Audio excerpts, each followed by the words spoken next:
오늘도 복된 귀한 새벽 예배로 주님과 함께 하시는 우리 모든 성도님들에게 주님의 크신 사랑이 더욱더 함께 하기를 축복을 드립니다. 우리 사람들은 하나님께서 선하게 살기를 우리에게 바라고 계십니다. 특히 믿음의 성도들이 항상 믿음을 가지고 항상 하나님 안에서 살아가기를 원하고 계시죠. 그런데 우리들이 연약해서 사람들이 부족하고 연약해서 한결같은 믿음을 가지고 살아가면 좋은데 그렇지 못할 때가 참 많이 있는 것 같습니다. 이스라엘 백성들도 마찬가지였습니다. 오늘 본문 말씀에 보면 이제 느헤미야의 마지막 장인 13장을 저희가 함께 나누고 있는데요. 느헤미야는 이제 페르시아라고 하는 나라에서 이스라엘 땅으로 파견한 관리였습니다. 총독이었습니다. 굉장히 이방 땅에서 태어났지만 이스라엘 사람임에도 불구하고 굉장히 유능한 그런 인물이었기 때문에 이방 민족인 페르시아라고 하는 나라에서도 이제 큰 역할을 감당했고 왕의 시집을 얻어서 이스라엘의 총독으로 이제 파견이 된 것입니다. 그러니까 이 총독은 기간이 있거든요. 계속 하는 게 아니라 어느 정도 일정한 기간이 지나면 다시 페르시아로 돌아가야만 했습니다. 느헤미야가 예루살렘에 이스라엘에 돌아와서 예루살렘 성벽도 이제 다 짓고 어느 정도 총독의 임기가 되었을 때 페르시아 땅으로 잠시 돌아간 적이 있습니다.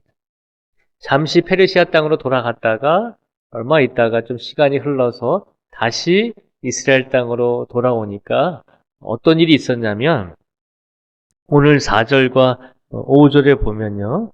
4절과 5절을 제가 읽어드리겠습니다. 4절과 5절을 읽어드리겠습니다. 이전에 우리 하나님의 전의 방을 맡은 제사장 엘리야십이 도비야와 연락이 있었으므로 도비야를 위하여 한 큰 방을 만들었으니 그 방은 원래 소재물과 유향과 그릇과 또 레위 사람들과 노래하는 자들과 문지기들에게 11조로 주는 곡물과 새 포도주와 기름과 또 제사장들에게 주는 거제물을 두는 곳이라. 아멘. 느헤미야가 페르시아에 갔다가 돌아오니까 어떤 일이 있었냐면 4절에 보니까 제사장 중에 엘리야십이라고 하는 사람이 있었는데 이 엘리야십이라고 하는 제사장은 성전에 보면 성전에서 예배드리는 예배당이 있고 그 다음에 또 여러 가지 성전에 물건을 두는 방들이 존재했습니다. 우리 교회도 마찬가지잖아요. 예배드리는 본당이 있고 또 교육관도 있고 사무실도 있고 목양실도 있고 여러 가지 방이 있잖아요. 그런데 느헤미야가 페르시아에 갔다가 다시 이스라엘 땅에 돌아오니까 이 4절 말씀에 보면 엘리야십이라고 하는 이 제사장이 도비야라고 하는 사람과 연락이 있었다 그랬습니다. 연락이라고 하는 것은 결혼으로 인해서 친인척 관계가 되었다는 것입니다. 그런데 이 도비야는 이스라엘 사람이 아니라 암몬 민족의 후손이었습니다. 순수하게 이스라엘 사람이 아니었죠. 그런데 이 엘리야십이라고 하는 제사장이 이 암몬 사람 도비야와 친척 관계를 맺어서 그를 위해서 성전 안에 있는 방을 하나 마련해 주었다는 것입니다. 이것이 무슨 의미를 가지고 있냐면 하나님의 성전에는 이스라엘 사람들만 들어갈 수 있었거든요. 이방인은 감히 하나님의 성전에 들어갈 수가 없었습니다. 그런데 느헤미야가 잠시 페르시아에 간 사이에 이 엘리야십이라고 하는 제사장이 암몬 사람인 도비야하고 좀 친하다라 그래서 이 성전 안에 있는 방 중에서 그것도 11조를 이제 그 방에 넣어두고 관리하는 그 방을 하나 내주었다는 것입니다. 그러니까 느헤미야가 이스라엘 땅으로 돌아오니까 기가 막힌 일을 이스라엘 백성들이 하고 있는 거예요. 더군다나 하나님의 성전에 딸린 방에다가 이스라엘 사람도 아니고 이방 사람을 위해서 방을 하나 내어 주었다는 것입니다.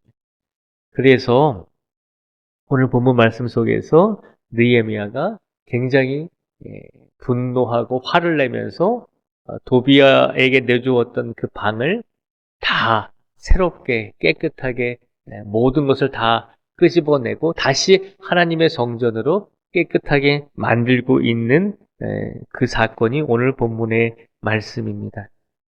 그래서 느헤미야는 이 도비야에게 주었던 방을 다시 정결하게 만들기 위해서 8절과 9절 말씀에 보면 이렇게 행동을 하고 있습니다.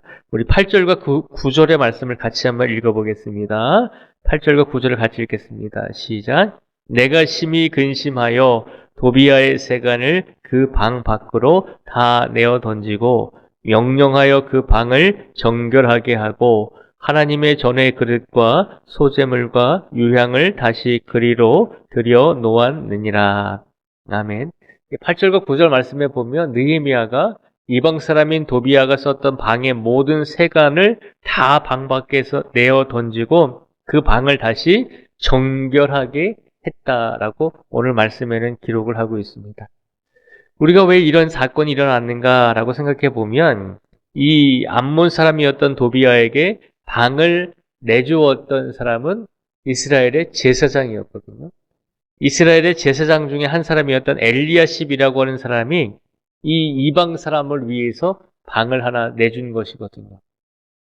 가만히 생각해 보면 이스라엘이 하나님의 성전을 짓고 또 포로 생활에서 돌아와서 하나님의 성전을 다시 짓고 그리고 예루살렘의 성벽을 다시 짓고 하나님께 봉헌하고 기쁜 마음으로 이제부터 우리가 하나님의 말씀만 의지하고 하나님의 말씀만 붙들고 하나님께 영광을 돌리면서 살겠습니다라고 고백했잖아요. 우리가 과거에 우리 조상들처럼 죄짓지 않고 악을 행하지 않고 이제 다시 포로 생활에서 돌아왔으니까 하나님만 섬기면서 잘 살겠습니다라고 하나님께 약속을 했거든요. 시간이 지나고 나니까 다시 어떻게 됐죠? 다시 이스라엘 사람의 신앙이 다시 이방 민족과 결혼을 하고 이방 사람들과 친하게 지내고 그것을 또 뛰어넘어서 이방 사람들에게 감히 하나님이 거룩하신 하나님이 머물고 계신 성전의 방을 그를 위해서 하나 내어주게 되었다는 것입니다. 얼마나 느헤미야가 볼 때 기가 막힌 노릇이겠습니까? 느헤미야가 자리를 잠시 비웠더니 그것도 그냥 평범한 이스라엘 사람이 아니라 이스라엘 사람들 중에서 제사장이라는 사람이 하나님께서 금하신 일을 앞장서서 하고 있었다는 것입니다. 그러니까 신앙이 한순간에 무너져 내려 버렸다는 것입니다. 그래서 오늘 본문 말씀 속에서는 느헤미야가 다시 신앙의 개혁을 행하고 있는 사건을 우리에게 보여주고 있는 것입니다. 오늘 말씀을 통해서 하나님께서 우리에게 주시고자 하는 메시지는 우리가 늘 1년 365일 한결같은 믿음을 가지고 살아가면 참 좋잖아요. 그런데 그렇지 못할 때도 분명히 있다는 것입니다. 우리가 부족하고 연약한 존재이기 때문에 우리의 믿음이 강건할 때도 있고 우리가 또 어떤 일에 있어서 상처받고 또 작은 일에 있어서 어떤 일에 있어서 또 시험을 받을 때도 있잖아요. 그러다 보면 우리의 믿음이 항상 한결같지 못하고 죄를 지을 때도 있고 연약해질 때도 있고 하나님 보시기에 바른 길을 가지 못할 때도 있다는 것입니다. 그때마다 우리 자신을 되돌아보며 우리의 믿음이 흔들리지 아니하고 우리의 믿음이 흔들리게 되면 오늘 본문에 나오는 것처럼 이스라엘의 제사장도 이방 사람에게 감히 하나님의 성전에 있는 방을 내어줄 생각을 믿음이 있었으면 하지 않았을 텐데 믿음이 흔들리게 되었을 때 하나님께서 하지 말라는 일을 오히려 그런 어떤 마음의 죄책감 없이 그렇게 행했다는 것입니다. 오늘 우리들의 믿음이 한결같지 않을지라도 항상 우리의 믿음이 하나님 보시기에 바른 믿음으로 살아가지 못할지라도 우리가 기억해야 될 것은 항상 우리의 믿음이 부족하고 연약해졌다라고 생각할 때 그때 다시 하나님을 붙들고 그때 다시 하나님께 우리의 모든 삶을 맡김으로 우리의 연약해지고 우리의 부족한 믿음이 다시 회복될 수 있도록 하나님을 붙드시는 삶을 살아가라고 오늘 이 시간 이 말씀을 우리에게 선포하여 주신 줄 믿습니다.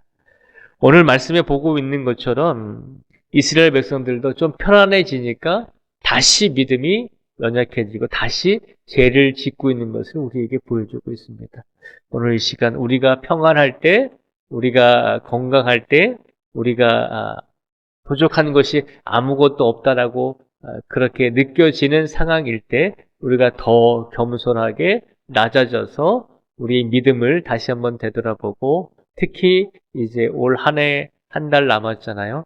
올 한 해 우리의 믿음이 처음 시작할 때처럼 그 순수하고 그 진실된 믿음으로 끝까지 올 한 해를 잘 마무리할 수 있게 해달라고 하나님께 더 의지하시고 말씀을 붙드시고 그렇게 살아가실 수 있는 우리 모두가 되기를 주님의 이름으로 축복을 드립니다.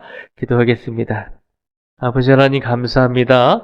오늘 느헤미야가 잠시 페르시아로 돌아갔을 때 이스라엘 백성들은 그들의 믿음이 다시 연약해져서 특히 이스라엘의 제사장인 엘리야십이 이방 사람인 도비야에게 하나님의 성전에 있는 방 중에서 하나를 내어 주었습니다. 느헤미야가 다시 이스라엘로 돌아와서 이 모습을 보면서 너무나 분노했습니다. 하나님의 성전을 어찌 이방인이 들어와서 더럽힐 수 있는가라고 하면서 도비야가 묵었던 그 방에 있는 세간들을 다 버리고 다시 그 방을 거룩하게 정결하게 만듦으로 이스라엘 백성들이 올바르게 신앙생활을 할 수 있도록 다시 이끌어 주었습니다. 하나님, 우리의 믿음이 항상 한결같이 하나님을 의지하고 하나님만 바라보면서 선과 악을 구별하면서 항상 살아가면 좋을 테지만, 그러나 우리가 부족할 때도 있었고 우리가 연약할 때도 있었고 우리가 하나님을 원망하며 우리의 신앙을 회의적으로 되돌아볼 때도 있었습니다. 그러나 하나님, 오늘 이 시간 다시 한번 올 해가 가기 전에 우리 자신의 믿음을 되돌아보게 하여 주시고, 우리가 올해 처음 시작할 때 가졌던 그 간절한 믿음을 가지고 올 한 해를 끝까지 보낼 수 있도록 하나님께서 축복하여 주시옵소서.